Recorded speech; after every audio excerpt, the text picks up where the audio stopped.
Me and Earl and the Dying Girl is directed by Alfonso Gomez Rejon. I think I got that right. Stars Thomas Mann, Olivia Cook, R.J. Seiler, and Nick Offerman. Probably know him from Parks and Recreation as Ron Swanson. This movie didn't really get much recognition. I'm not really quite sure why, but the review said it was very good, so I said, screw it, I'm going to go see it, because that's what I like to do. Greg is a senior in high school, and he's not necessarily a loser, but he's not necessarily a popular kid either. He just has a lot of acquaintances. One day his mom tells him that Rachel is having cancer. She's also an acquaintance of his, and she pretty much forces him to hang out with her before she dies. First off, let me talk about the pros of the film. The direction of this film is absolutely fantastic. The director knows exactly what he's doing, and just the certain camera shots that he can get and certain angles that he have it as, even when it's just an independent movie like this, and it's not like an action movie or anything crazy going on, just shows exactly what he knows what he's doing. Sometimes, depending on certain shots and angles and how everything's filmed, it does feel like an 80s film. And since I'm a huge nerd for 80s movie, this really hits home for me, and I loved it so much. Another thing that was fantastic is the script. It's funny. This movie is actually pretty funny. Even with kind of a sad premise. Yeah, the girl has cancer and he wants to hang out with her because she's about to die. That is a sad premise, but since he is an awkward kid in high school, it's actually pretty funny.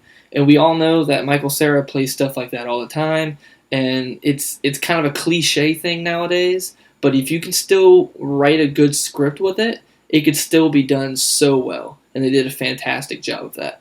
Another thing is that all of the characters in this film are actually quite likable. I don't think I really disliked one character in the movie that I just either didn't care about or I just didn't like in general. Everybody was actually pretty cool, and they had their own little spot in the film, and it worked perfectly.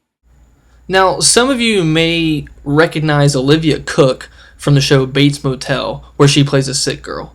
And she plays a sick girl here. Does she always play a sick girl, or is she actually sick in real life? I don't know. That's just a weird coincidence for me. Now let me talk about some of the cons of the film. Honestly, there's none really. The only thing that I kind of have against this film is that the very end of it seems so dragged on. Like, it just feel like it went on for like 15 minutes too long. Like, there was 2 or 3 times where I was like, and end scene. End scene. It was kind of like the end of Return of the King and Lord of the Rings, where you're like, okay, it's finally over. They're getting on the boat. Nope, just kidding. Okay, now it's finally over. Wait, hold on. Hold on. Not done yet. The dumbest thing I've ever seen, but you know what, Lord of the Rings, I'm not going to talk about that right now. That's over a whole nother video. Overall, me, Earl, and the Dying Girl, I'm going to give it 4 out of 5 stars. I think it's great. I highly recommend it. It's playing at the Terrace Theater in Charleston right now. That's where I went to go see it at least. I'm not quite sure how much longer it's going to be in theaters, but if you want to see kind of an independent film with really likable characters and really good script and just some people that you just care about and you really want to see it, and it's really not that sad, I promise it's not sad at all.